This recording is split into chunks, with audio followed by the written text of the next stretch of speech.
لوگوں میں نے رجسٹر میں بھی لکھا، اب آپ کے سامنے بھی کہہ رہا ہوں، حضرت مولانا عزیز الرحمن ہزاروی نور اللہ مرقدہ اس مرکز کے سرپرست تھے، ہر سال یہاں پہنچا کرتے تھے، جیسا بھی ہو اس پروگرام کو نبھاتے تھے، ان کے قدم یہاں آتے رہے۔ ان خاک کے ذروں کو سلام کرتا ہوں، اس مدرسے کے خاک کی ذروں کو چومنا چاہتا ہوں جنہوں نے میرے محبوب کے قدموں کا بوسہ لیا ہے۔ پزورو ہے۔ اور حضرت مولانا فضل غفور صاحب کا بیان بھی سنا تو اس وقت میرے جذبات مچلتے رہے، وہ آخری اشعار پڑھتے رہے۔ لوگوں میں نے لکھ دیا رجسٹر، اعلان کہنا چاہتا ہوں کہ حضرت ہزاروی کی برکتیں ہیں، اس نسبت کی برکت ہے، اس خلافت کی برکت ہے، یہاں ان کے قدم رنجہ فرمانے کی برکت ہے۔ مجھے ایسے لگا جب یہاں قدم رکھا، میں تھکا ہارا ماندہ بہت دور دراز کے اسفار سے یہاں پہنچا، لیکن منظر دیکھا، بیانات سنے اور جنت کے یہ باسی دیکھے اور ہمارے مستقبل کے وسیلہ نجات کا ذریعہ دیکھے۔ لوگوں تو میرے دل نے گواہی دی اور محسوس ہوا گویا آج دنیا میں اللہ نے مجھے جنت میں داخل کر دیا ہے۔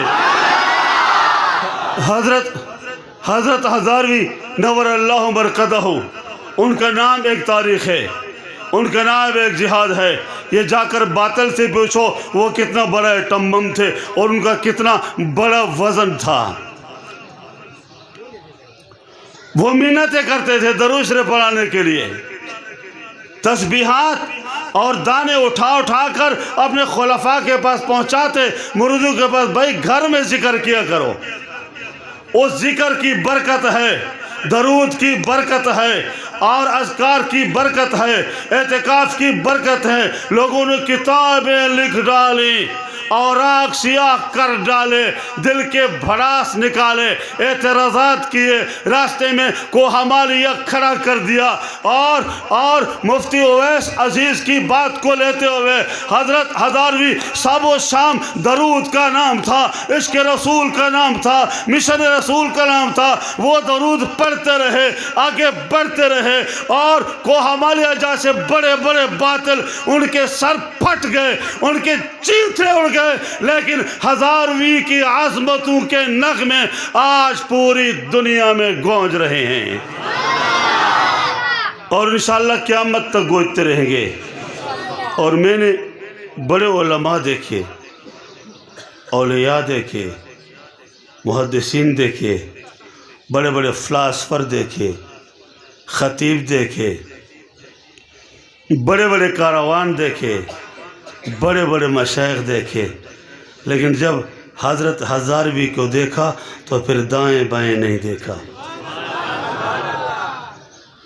جب مہر نمایاں ہوا سب چھپ گئے تارے، اردو پوئے گئی۔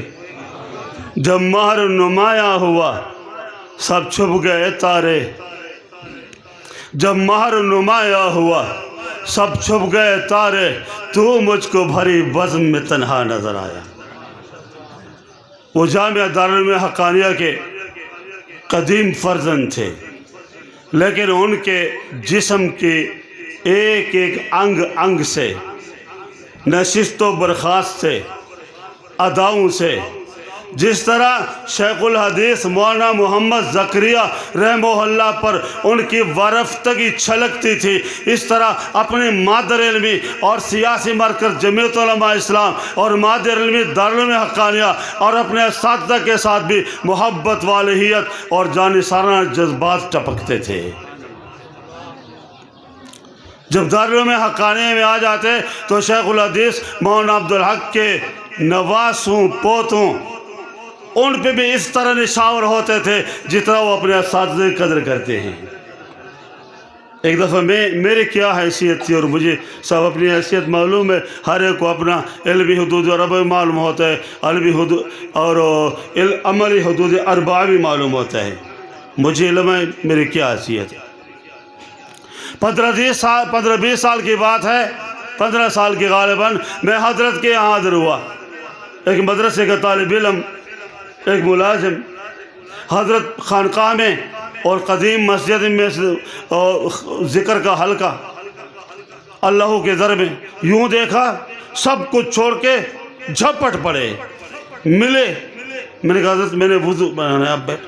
حضرت دوڑ کے گئے اور اپنے بیٹھک میں مسجد کے چھوٹے سے حجرہ میں بیت الخلاء تھا، اس کی صفائی شروع کر دی، آستینیں چلا کر پانی ڈیلتے رہے، بالٹیاں بھرتے رہے، خوب صفائی کی۔ میں منت کرتا رہا لیکن حضرت نے خوب صفائی کی۔ پھر مجھے کہا چلو حقاً سے اب آسانی ہوگی۔ اس کی کوئی مثال ہے؟ بولو اس کی کوئی مثال ہے؟ زور سے بولو اس کی کوئی مثال ہے؟ محمود الحسن کے استاد قاسم نانوتوی، ان کو جریان بطن دستونہ اشول مرض تھا تو نیچے سے چارپائی پھاڑ دی گئی۔ قاسم نانوتوی رحمت اللہ علیہ مختصر المعانی پڑھا رہے تھے، خبر آئی کہ والد کو تکلیف ہے، سبق پورا کر کے چل پڑے۔ 6-7 طالب علم ساتھ تھے، ان میں ایک طالب علم کا نام محمود حسن ہے، وہ بھی ساتھ تھا۔ قاسم نانوتوی نے فرمایا دارالعلوم کے ساتھ جنبیدار کا گھر ہے، بلاؤ جلدی آ جائے صفائی کر لے۔ طالبان کو پخیٹے نہ پغوگو نہ پخیٹے خبر آوری تو دیکھو منڈا بلا پر خبر امنو کی منڈا ہوئی دازم کو ٹولو دغا مزاج دے۔ ایک طالب علم کھڑا تھا محمود حسن، آستینیں چڑھائیں اور قاسم نانوتوی کے والد اسد علی کے چارپائی کے نیچے گھس گیا اور ٹھیکریں اٹھا کے کودرے مودرے اور گندگی اٹھاتا رہا اور دور پھینکتا رہا۔ میدان صاف اور گندگی اور ٹھیکرے ختم ہو گئے، کودرے ختم سے پھر آگے بڑھے اور جو زمین گیلی تھی اور مٹی گند آلود تھی اپنے ہاتھوں سے اسے سمیٹا اور دور پھینکا۔ ہاتھوں پر سارے گندگی کے اثرات تھے۔ قاسم نانوتوی نے ہاتھ کھڑے کر دیے، ربا ربا ربا، یہ محمود حسن طالب الہند ہے، ہندوستان کا طالب علم ہے، طالب الہند ہے، اسے شیخ الہند بنا دے۔ محمود حسن نے سنا، توجہ نہیں دی، کیا کہا کیا دعا کی سمجھائی نہیں۔ 40 سال کے بعد محمود الحسن مالٹا کی جیل سے آزاد ہو کر دیوبند پہنچ رہے تھے تو پورے بر صغیر پاک و ہند بنگلہ دیش برما رنگون کے 500 علماء جمع ہو کر سب نے متفقہ طور پر مولانا محمود حسن کو شیخ الہند کا لقب دیا۔ سپاس نامہ پڑھ رہا تھا اسٹیٹ سیکرٹری، جیسے اب بڑا پیارا سپاس نامہ پڑھا گیا، بڑا پیارا، پتہ نہیں لکھا کس نے، غضب کر ڈالا۔ لکھنے والوں کو میں انعام دوں گا انشاءاللہ، ایک تفسیر بڑا حق ادا کر دیا موجودہ حالات کے مطابق، اور پشتوں میں ساری اردو چلتی رہی، پشتوں کو اردو ادب میں ڈھال دیا، کمال کیا جس نے لکھا، بہرحال انعام کھڑا ہو گیا۔ تو اس نے سپاس نامہ پڑھا اور سپاس نامے میں محمود الحسن کو شیخ الہند کا لقب دے دیا۔ اور پھر شیخ الہند اٹھے، ان کا بیان تھا، فرمایا علماء کرام شکریہ، امتنان، واہ جزاک اللہ، لیکن تمہارے کروڑوں شکریہ کے ساتھ میں اپنے استاد جی کا شکریہ ادا کرنا چاہتا ہوں۔ اور ساری داستان سنا دی۔ آج سے 40 سال قبل میں نے اسد علی امام نانوتوی کے والد کی گندگی میں ہاتھ ڈال کر صفائی کی تھی۔ قاسم نانوتوی نے دعا کی، ربا یہ طالب الہند ہے، اس کو شیخ الہند بنا دے۔ آج تک میں اس کے مفہوم کو نہ سمجھ سکا، آج تم لقب دے رہے ہو، تمہارے اعتماد کا شکریہ، لیکن تم سے لقب دلوایا جا رہا ہے۔ رب نے وہ دعا قبول کر لی۔ شیخ الہند کی دعا قاسم نانوتوی نے دی تھی، اللہ نے قبولیت کی مہر لگا دی، آج تم نے مجھے شیخ الہند کی سند دے دی ہے۔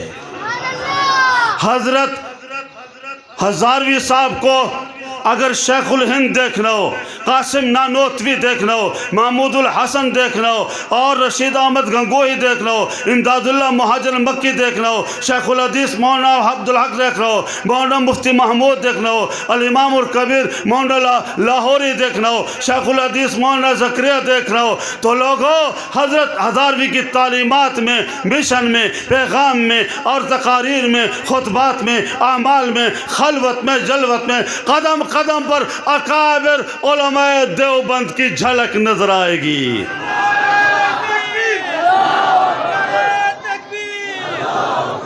اور آج حضرت ہزاروی کی ایک بات کا ترجمہ کرتے ہوئے ایک بار فرمایا، زړه مې غواړي چې دا خلق اختدي، کله مدرسه او کله دارالعلوم او کله جامعه او کله یو نقشہ کله بل نقشہ ورانه یہ زیم چې پہ ودانگم۔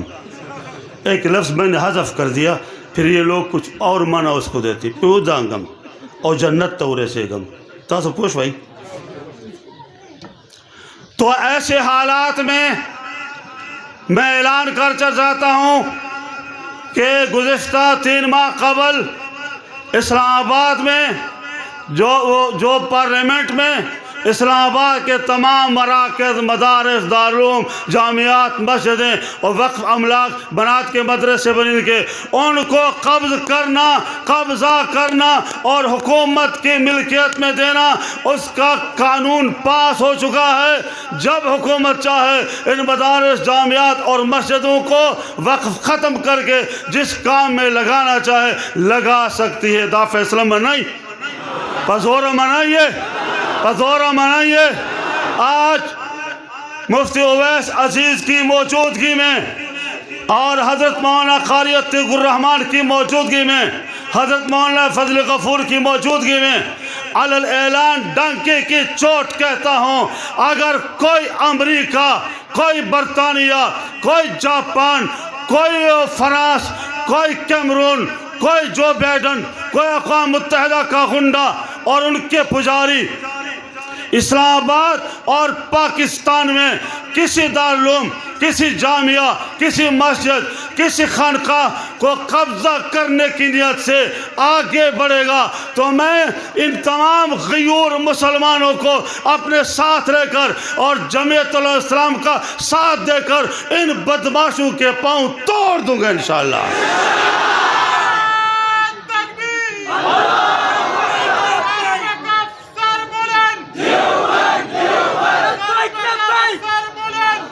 بس بس دے آخری خبر ہے، بس دے خبر ہے، آخری خبر ہے کوم دادا حضرت سے برکات دی اللہ دے قائم و ساتھی، اللہ دا غی بچو کی کم برکت اچول خدا اللہ برگے ورطا سوا کا وای آمین۔ اللہ زمونگا دا خانقاہ دارالعلوم زکریا دا دے مدرسے پشان اور دا دارالعلوم حقانے پشان، دارالعلوم دیوبند پشان نور روخانہ گرد وای آمین۔ اور بیا اعلان کو آخری، ہم سب حضرت ہزاروی کے مشن کو زندگی کے آخری لمحوں تک زندہ رکھیں گے، بولو زندہ رکھیں گے، اور تحفظ ناموس رسالت کے لیے، ناموس صحابہ کے لیے، مدارس کے تحفظ کے لیے گردن کان کٹوانے پڑے کٹوا دیں گے، پاؤں کٹوانے پڑے کٹوا دیں گے، ہاتھ کٹوانے پڑے کٹوا دیں گے، مسلح کرانا پڑا کرا دیں گے، چمڑی اتھروانی پڑی اتھروا دیں گے، تختہ دار پہ چڑھنا پڑا چڑھ جائیں گے، سولی کو چومنا پڑا چوم لیں گے، جسم کے ٹکڑے کرانے پڑے کرا دیں گے، اگر جسم کے چیتڑے اڑانے پڑے اڑا دیں گے، لیکن مدارس کے تحفظ ناموس رسالت، تحفظ ناموس صحابہ اور تحفظ ختم نبوت اور پیغمبر کے دامن دینی مدارس اور اپنے شیخ مولانا حفیظ الرحمن ہزاروی اور ان کا مشن اور دامن نہیں چھوڑیں گے۔ وآخر دعوانا ان الحمدللہ رب العالمین۔